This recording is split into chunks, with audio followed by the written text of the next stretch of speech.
I'm Simon Taylor. I'm a Management Practice Professor of Finance at Cambridge Judge Business School, and I'm the Director of our Global EMBA.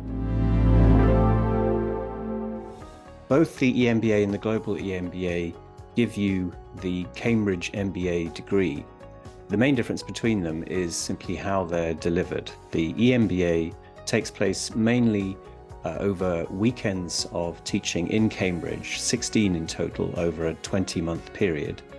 And the Global EMBA is taught in 4 one-week blocks in Cambridge, plus 2 additional weeks in other countries and a section of online teaching.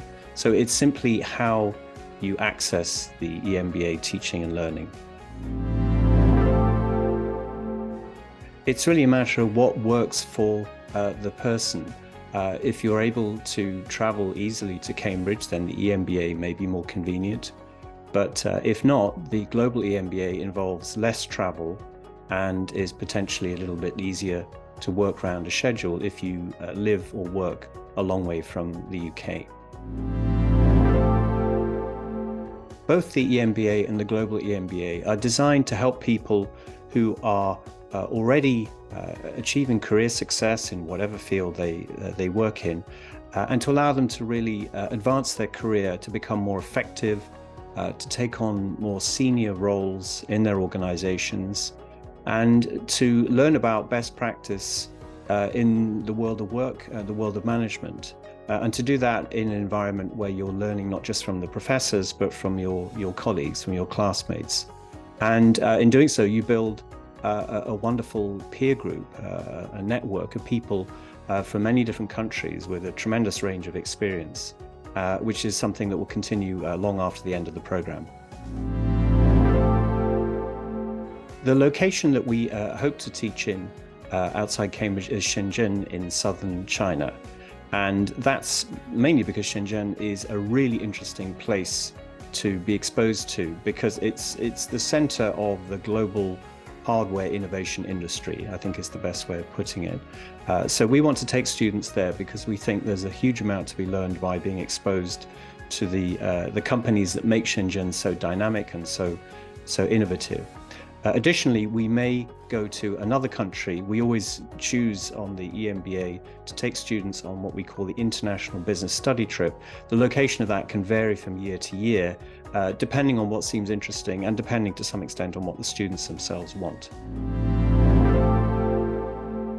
We've taken EMBA students in the past to North America, South America, Europe, Asia. We've taken them to the West Coast, for example, Silicon Valley, but we've also taken them to Brazil. The most recent project was in Portugal. We've been to China in the past. I mean, it's really, there are any number of places where you can learn, and the idea is to go somewhere that's a little different from Cambridge and from the UK, to experience business in a different economy, a different culture, but where people are essentially facing similar global challenges of how to manage businesses and people and projects in a very fast-changing environment. Management Praxis is really a course that's about helping people to improve their own ability to manage people and projects, and ultimately to become better leaders. I mean, there's a certain amount of theory in management, and ideas and concepts are definitely useful. But the praxis bit refers to the idea that we're trying to give people space to learn about how they work with other people, what their strengths are, their weaknesses, to be aware of those and to build on them and to become better in those respects. And it really intersects with the very practical parts of the EMBA and Global EMBA programs, including, for example, the team consulting project, where you work with colleagues on an actual client project, so that you put these skills into practice and you integrate them and become ultimately more effective as a manager and as a leader. The Global EMBA will start in January 2024, so we don't have a profile for that yet, but we'd expect it to be pretty similar to the the profile of the existing Cambridge EMBA. And it's a very international class. We have around 30 nationalities represented. The average age is about 38, although there's quite a wide dispersion around that.